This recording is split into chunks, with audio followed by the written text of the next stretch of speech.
Haleluya, puji Tuhan, salam sejahtera Bapak Ibu Saudara-saudari, keluarga GBD LCD Magelang. Tuhan Yesus memberkati kita semuanya. Kembali hari ini kita akan bersama-sama belajar firman Tuhan. Firman Tuhan saya ambil dari kitab 2 Raja-Raja pasal yang ke-22. 2 Raja-Raja pasal yang ke-22, saya akan membacakan ayat yang kedua. Demikian bunyi firman Tuhan, 2 Raja-Raja 22 ayat 2. Ia melakukan apa yang benar di mata Tuhan dan hidup sama seperti Daud, bapa leluhurnya, dan tidak menyimpang ke kanan atau ke kiri. Puji Tuhan, Bapak Ibu Saudara yang kasih oleh Tuhan. Di dalam 2 Raja-Raja pasal 22 ini menceritakan tentang Yosia, Raja Yehuda. Di mana Yosia ketika menjadi raja di Yehuda, dia berusia 8 tahun. Itu dicatat di dalam ayat yang pertama. Dan walaupun Yosia bertumbuh di tengah-tengah bangsanya yang pada saat itu hidup di dalam kejahatan, hidup di dalam dosa, di dalam penyembahan berhala. Bahkan ayahnya yang bernama Amon, ketika ayahnya menjadi raja di Yehuda, juga melakukan hal-hal yang jahat. Menyembah berhala, hidup di dalam dosa. Kakeknya yang bernama Manasye, ketika menjadi raja di Yehuda juga melakukan hal-hal yang jahat. Itu dicatat di dalam 2 Raja-Raja pasal 1 tentang kakeknya yang bernama Manasye dan juga ayahnya yang bernama Amon.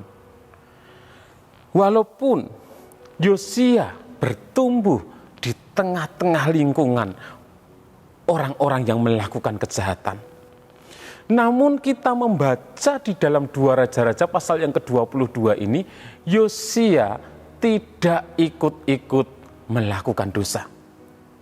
Yosia tidak mengikuti ayahnya, tidak mengikuti kakeknya untuk hidup di dalam dosa, tidak.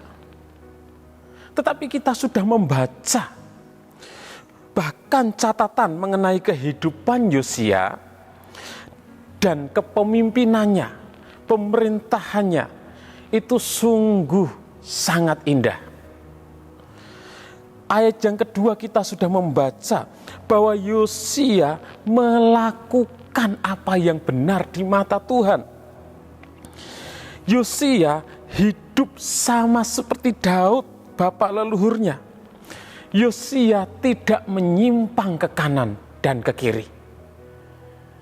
Jadi dia tidak mengikuti teladan dari ayahnya yang berbuat jahat, tidak mengikuti teladan dari kakeknya yang berbuat jahat, tidak mengikuti orang-orang di sekitarnya, orang-orang Yehuda yang pada waktu itu mereka juga berbuat jahat.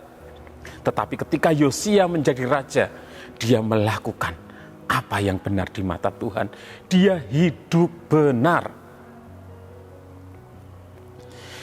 Yosia bukan hanya menjaga dirinya untuk hidup suci, bukan hanya menjaga dirinya untuk hidup kudus, hidup berkenan kepada Tuhan, tetapi Yosia juga mengusahakan pembaharuan ibadah yang ada di Yehuda. Yosia mengusahakan pentahiran bangsanya dengan cara memperbaiki rumah Tuhan yang sudah sekian lama terbengkalai.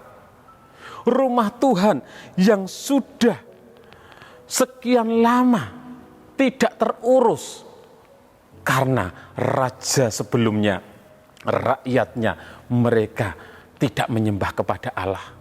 Mereka menyembah kepada berhala-berhala, menyembah kepada ilah-ilah asing. Mereka beribadah di bukit-bukit pengorbanan. Tetapi ketika Yosia menjadi raja, dia hidup benar. Dia mengadakan pembaharuan dalam hal ibadah. Dia memerintahkan untuk memperbaiki, membangun rumah Tuhan. Di dalam ayat 3 sampai yang ke-7, kalau kita membaca 2 Raja-Raja 22 ayat 3 sampai yang ke-7, di sana Yosia menyuruh Safan bin Asalia bin Mesulam, panitera, pergi ke rumah Tuhan, datang kepada imam besar Hilkia, dan memerintahkan supaya dana yang ada, uang-uang yang ada di rumah Tuhan itu dipergunakan untuk memperbaiki, membangun rumah Tuhan. Dan karena usaha yang dilakukan oleh Yosia, dia hidup benar, dia mencari Tuhan, dia membangun, memperbaiki rumah Tuhan, maka Tuhan menyatakan belas kasihannya kepada Yosia dan kepada seluruh Yehuda. Tuhan menyatakan belas kasihannya. Yang pertama, belas kasihan Tuhan dinyatakan dengan ditemukannya kitab Taurat. Dalam ayat yang ke-8 dituliskan, berkatalah imam besar Hilkia kepada Safan panitera itu, telah kutemukan kitab Taurat itu di rumah Tuhan. Lalu Hilkia memberikan kitab itu kepada Safan, dan Safan terus membacanya. Jadi Tuhan menunjukkan belas kasihannya karena Yosia hidup benar di mata Tuhan. Yosia memperbaharui rumah Tuhan, memperbaiki rumah Tuhan untuk dipakai lagi beribadah kepada Tuhan. Maka Tuhan menyatakan belas kasihannya, yaitu kitab Taurat ditemukan. Dan kitab Taurat itulah yang mendorong Yosia untuk menyadari kesalahan-kesalahan yang sudah dilakukan oleh orang-orang Yehuda. Kesalahan dosa-dosa yang sudah dilakukan oleh generasi sebelumnya, oleh ayahnya, oleh kakeknya. Kitab Taurat inilah yang membuat Yosia bertobat dan mencari petunjuk Tuhan. Di dalam ayat yang ke-11 sampai 13 saya akan bacakan. Segera sesudah raja mendengar perkataan kitab Taurat itu, dikoyakkannyalah pakaiannya. Kemudian raja memberi perintah kepada imam Hilkia, kepada Ahikam bin Safan, kepada Akbor bin Mika, kepada Safan panitera itu, dan kepada Asaya hamba raja, katanya, pergilah, mintalah petunjuk Tuhan bagiku, bagi rakyat, dan bagi seluruh Yehuda tentang perkataan kitab yang ditemukan ini. Sebab hebat kehangatan murka Tuhan yang bernyala-nyala terhadap kita, oleh karena nenek moyang kita tidak mendengarkan perkataan kitab ini dengan berbuat tepat seperti yang tertulis di dalamnya.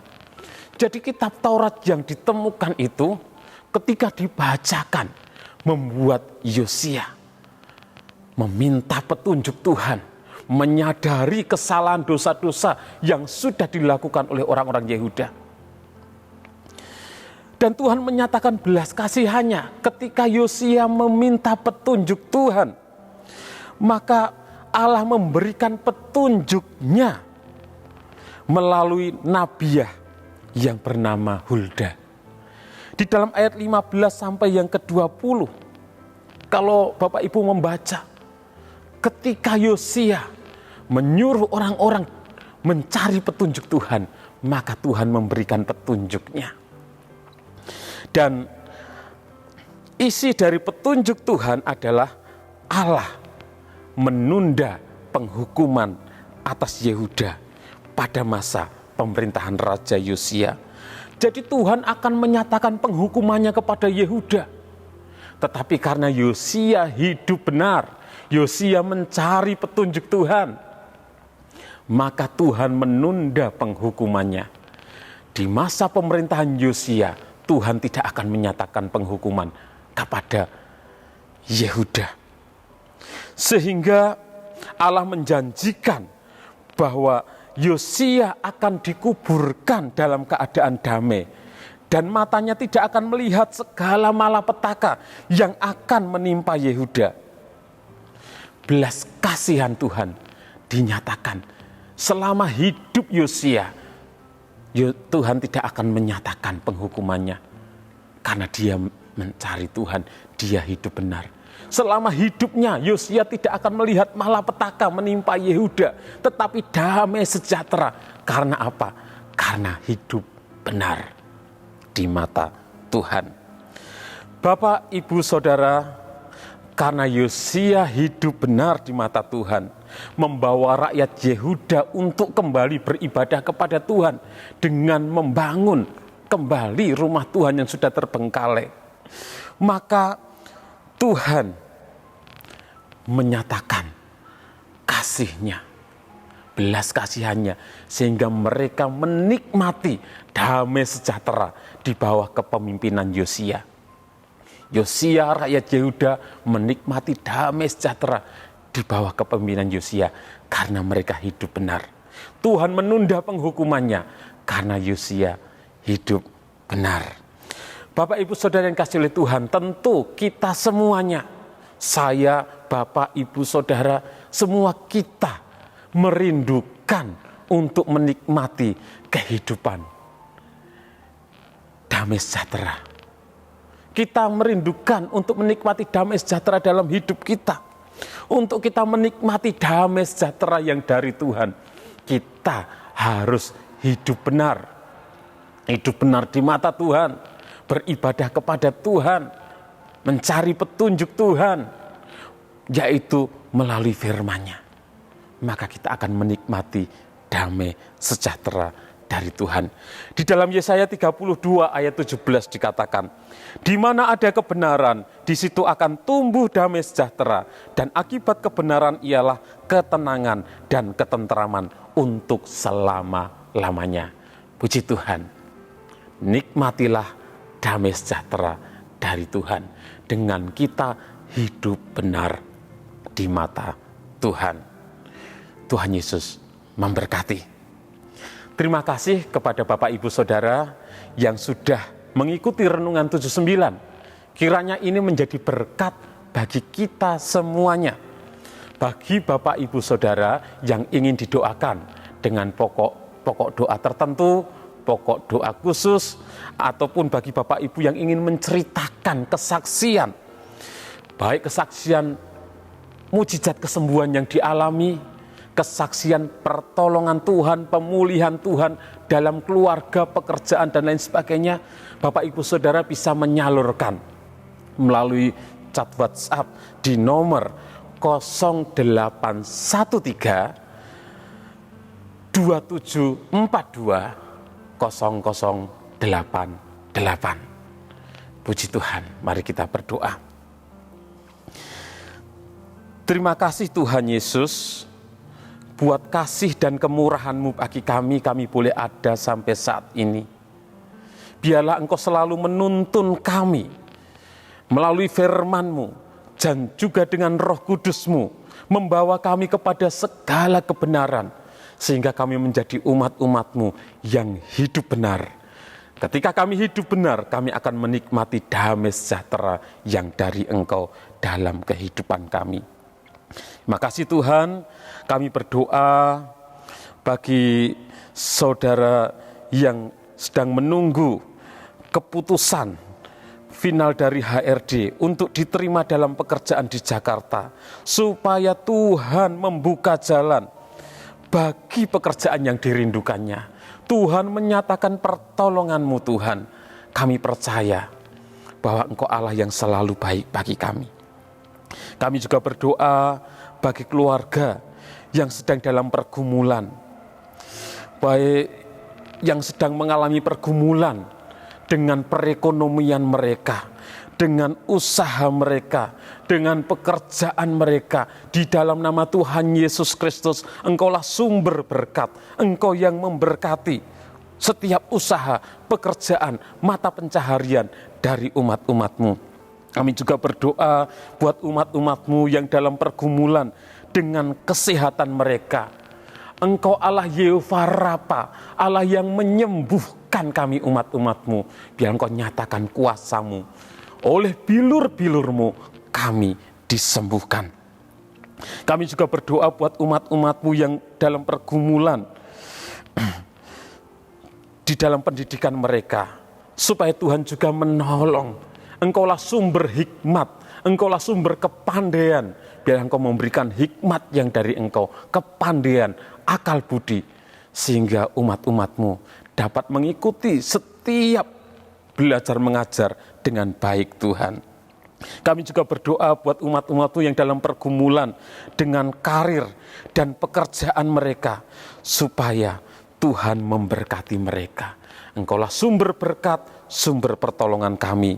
Kami juga berdoa bagi umat-umat-Mu yang dalam pergumulan dengan penyelesaian pembangunan rumah. Biar Tuhan juga menolong, Tuhan campur tangan, Tuhan buka jalan, Tuhan memberkati setiap apa yang diperlukan, dibutuhkan, Tuhan mencukupkan. Sehingga proses pembangunan dapat terus berjalan sampai selesainya karena pertolongan Tuhan. Engkaulah sumber pengharapan kami, Engkaulah sumber pertolongan kami, Engkaulah segala-galanya bagi kami. Di dalam nama Tuhan Yesus kami berdoa bersyukur, Engkau memberkati seluruh umat-umat-Mu dimanapun mereka berada. Kiranya bangsa-bangsa bersyukur kepadamu ya Allah. Kiranya bangsa-bangsa semuanya bersyukur kepadamu. Tanah telah memberi hasilnya. Allah memberkati. Kiranya segala ujung bumi takut akan Dia. Dalam nama Tuhan Yesus Kristus kami berdoa bersyukur. Haleluya. Amin.